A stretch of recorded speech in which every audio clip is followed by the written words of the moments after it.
ሲመካከሩ ይግባባሉ። ሰዎች ሲነጋገሩ ይበልጥ ይተዋወቃሉ። መተዋወቅ መተሳሰብ መዋደድን ያመጣል። አንዱ ለሌላው ያስባል። አንዱ ለሌላው አጋዥ እንጂ ጠላት አይሆንም። ወንድም ከወንድሙ ሲግባባ ሰላም ይሰፍናል። ውረድ እንውረድ ምዕራፍ ይዘጋል በምክክር። በጦርነት የሚጠፋ ሕይወት፣ በጦርነት የሚጎድል አካል፣ በጦርነት የሚወድም ንብረት አይኖርም። ችግር በንግግር አለመግባባት በምክክር ይፈታል። ኢትዮጵያውያን አሁን ያንን እያደረጉ ነው። ወንድማማቾች ያንን እያደረጉ ነው። ሀገር ለማሻገር መጪውን ጊዜ የተሻለ ለማድረግ ኢትዮጵያ እየመከረች ነው። ኢትዮጵያውያን እየተሻገሩ ነው። ኢትዮጵያውያን የልዩነት ግድግዳ አፍርሰው የአንድነት የፍቅር ድልድይ ይገነባሉ። የዘመኑ ጀግንነት ችግርን በመመካከር መፍታት ነውና በቸሪደር ዙሪያው በቸሪደር የኢትዮጵያ ምድር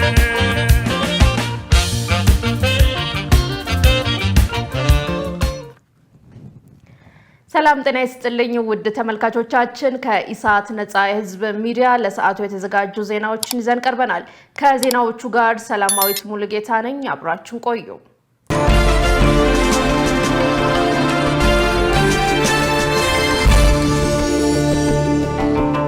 ቀዳሚ ወዳደረግነው ዜና ተሻገርን። የኢትዮጵያ ወጣት መልካም ዓላማን አንግቦ የሚንቀሳቀስ የለውጥ ዋነኛ ሞተር ነው ተባለ።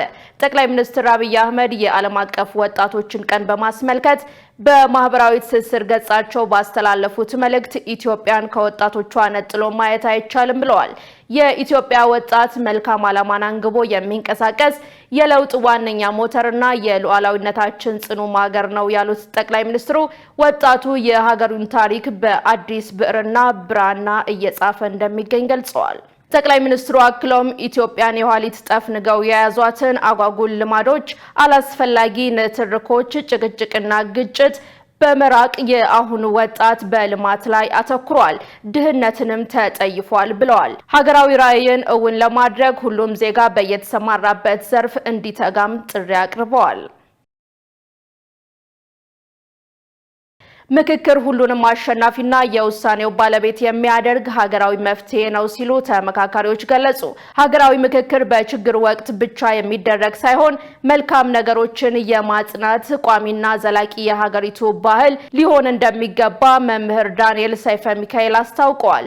በምክክሩ ላይ የተሳተፉ የሚገኙት መምህር ዳንኤል እስካሁን የተካሄደው የምክክር ሂደት ተሳታፊዎች ሀሳባቸውን ያለ ገደብ ያንጸባረቁበትና ለሀገር የጋራ መፍትሄ ለመፈለግ ጥረት ያደረጉበት በጎ መድረክ መሆኑን ተናግረዋል። በምክክር የሚከናወኑ ተግባራት የትውልድ ጠባሳና ቅራኔዎችን የሚያስቀሩ ችግርንም ሆነ መፍትሄውን በጋራ ለመካፈል የሚያስችሉ ሁሉንም አሸናፊና የውሳኔው ባለቤት የሚያደርጉ መሆናቸውን ያስረዱት ተመካካሪው የምክክር ሂደቱ በአንድ ወቅት ተጀምሮ የሚቆም ሳይሆን በየዓመቱ የሚደጋገምበት ስርዓት ሊበጅለት እንደሚገባ ጠቁመዋል። የምክክር ባህል ከቤተሰብ ጀምሮ እስከ ሀገር አቀፍ መዋቅር ድረስ ሰርጾ ሊገባን ይገባል በማለትም ህዝቡ ይህንን ታላቅ እድል በአግባቡ በመጠቀም ሀገሩን በጋራ እንዲያጸና ጥሪ አቅርበዋል። ኢትዮጵያ ቀጠናዊ ትስስርና አህጉራዊ የኢኮኖሚ ውህደትን በማፋጠን ለአፍሪካ የጋራ ብልጽግና ጠንካራ መሰረት እየጣለች መሆኗ ተገለጸ።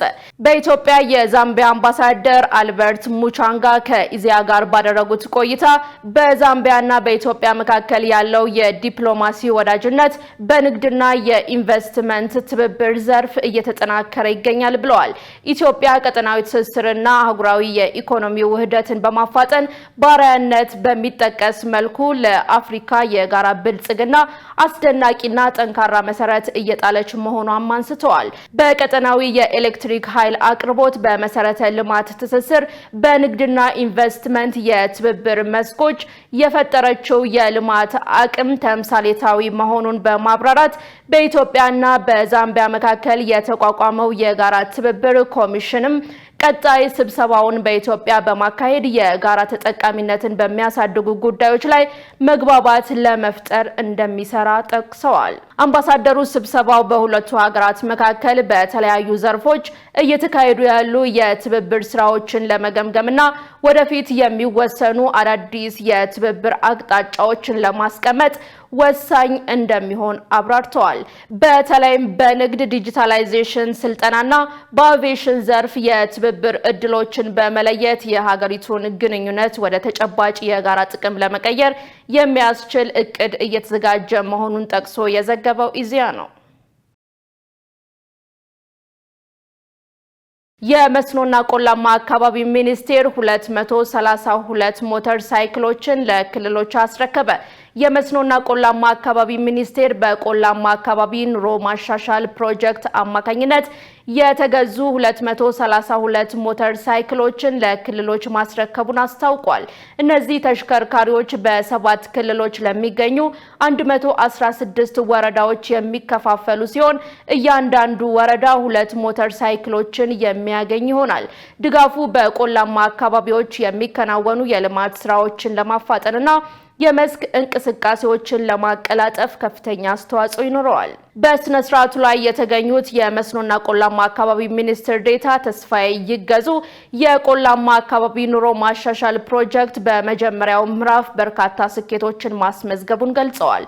አክለውም በዛሬው ዕለት ለክልሎች የተላለፉት ሞተር ሳይክሎች የቆላማ አካባቢ ነዋሪዎችን ተጠቃሚ ለማድረግና ስራዎችን በፍጥነት ለማከናወን እንደሚያግዝ አስረድተዋል። ክልሎችም ተሽከርካሪዎችን ለታለመላቸው ዓላማ ብቻ እንዲውሉና አስፈላጊውን ክትትል እንዲያደርጉ አሳስበዋል። ዘገባው የኢቢሲ ነው። ውድ ተመልካቾቻችን ከኢሳት ነጻ የህዝብ ሚዲያ ወደ እናንተ የሚተላለፈው የሰዓቱ ዜናውንም እንደቀጠለ ነው። አሁን ደግሞ ወደ ውጭ ዜናዎች ተሻገርን። በሱዳን የአልማዝሩብ መተላለፊያ መንገድ መዘጋቱን ተከትሎ በአካባቢው ኮሌራ መስፋፋቱ ተገለጸ።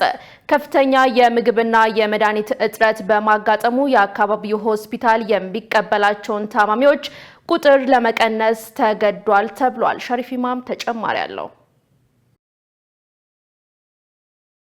የሰብአዊ አገልግሎትና የጤና ሁኔታ በሱዳን ሰሜናዊ ኮርዶፋን ግዛት እያሽቆለቆለ በመሄዱ የኮሌራ ወረርሽኝ፣ የአቅርቦት እጥረትና በፈጥኖ ደራሽ ኃይል በሲቪሎች ላይ የሚፈጸም የመብት ጥሰት ተባብሶ መቀጠሉን የጤና ባለሙያዎችና የአካባቢ መረጃ ምንጮች አስታውቀዋል። የሱዳን ጦር በጁላይ 25 እና 26 ወደ ሰሜን ኮርዶፋን በመገስገስ ባራ፣ ጃብራት፣ አልሼክ፣ ኡምሳያላና የውጭ ኤክስፖርት ማድረጊያ መንገድን ተቆጣጥሯል። የሱዳን ጦር በምዕራብ ሰሜን ኮርዶፋን ግዛት ወደ ሶዳሪ፣ ኡምባድር፣ አልሚዝሮብ፣ ሐምራት፣ አልዋዝና ሌሎች አካባቢዎች እየሸሹ ያሉ የፈጥኖ ደራሽ ኃይል ወታደሮችን እያስወጣ መሆኑም ተነግሯል። የሕክምና የመረጃ ምንጮች ለሱዳን ትሪቢዩን እንደነገሩት በአልማዝሩት ሆስፒታል በለይቶ ማቆያው በየዕለቱ 20 የሚሆኑ የኮሌራና ስር የሰደደ የተቅማጥ በሽታ ያለባቸውን ሰዎች ይቀበላል። እሁድ ዕለትና ሰኞ ብቻ 50 የሚደርሱ ህመምተኞችን ተቀብሏል። ሆስፒታሉ ከፍተኛ የሆነ የምግብና የመድኃኒት እጥረት አጋጥሞታል። ይህንን ተከትሎ የሚቀበላቸውን በሽተኞች ቁጥር ለመቀነስ ተገዷል ተብሏል። ለዚህ ደግሞ ዋነኛ ምክንያት የተባለው የፈጥኖ ደራሹ ኃይል መንገዶችን በመዝጋቱና እርዳታ በአግባቡ መግባት ባለመቻሉ ነው። የአካባቢ መረጃ ምንጮች እንዳስታውቁት የፈጥኖ ደራሽ ኃይል ወደ አልማዝሩብ የምግብ አቅርቦት እንዳይገባና የሰዎች እንቅስቃሴም እንዲገደብ አድርጓል። የሰሜን ኮርዶፋን የጤና ሚኒስቴር ቀደም ሲል ሪፖርት እንዳደረገው 600 የኮሌራ ታማሚዎችና 21 ሞቶች በአልማዝሩብ በጁላይ ወር መመዝገቡን ሪፖርት አድርጓል። የአካባቢ መረጃ ምንጮች ጨምረው እንደተናገሩት የፈጥኖ ደራሽ ኃይል ወታደሮች የአልማዝሩብን ገበያ በከፍተኛ ሁኔታ እንደዘረፉና ከግለሰቦች ቤት ንብረት እንደወሰዱ ተናግረዋል። የፈጥኖ ደራሹ ኃይል በነዋሪዎች ላይ ከፍተኛ የሆነ የሰብአዊ መብት ጥሰት ይፈጽማል። ሰዎችን መግደልና ከህግ አግባብ ውጭ ማሰርን ጨምሮ የፈጥኖ ደራሽ ኃይል ተዋጊዎች ከዳርፉር ለቀው ሲወጡ ከጃብራት አልሼክ ከባራና ከኤክስፖርት መንገድ ከሸሹት ኃይሎች ጋር ሲቀላቀሉ በአልማዝሩብና አካባቢው ከፍተኛ ወታደራዊ ክምችት ታይተዋል። አልማዝሩብ በምዕራብ ሰሜን ኮርዶፋን ስትራቴጂካዊ ጠቀሜታ ያለው አካባቢ ሲሆን የመንገድ አውታሩ ግዛቱን ከዳርፉር ጋር ስለሚያገናኝ ከጦርነት ቀጠናዎች ለሚሸሹ ኃይሎች ቁልፍ የዝግጅት ስፍራ ያደርገዋል ተብሏል። መረጃው የሱዳን ትሪቢዩን ነው።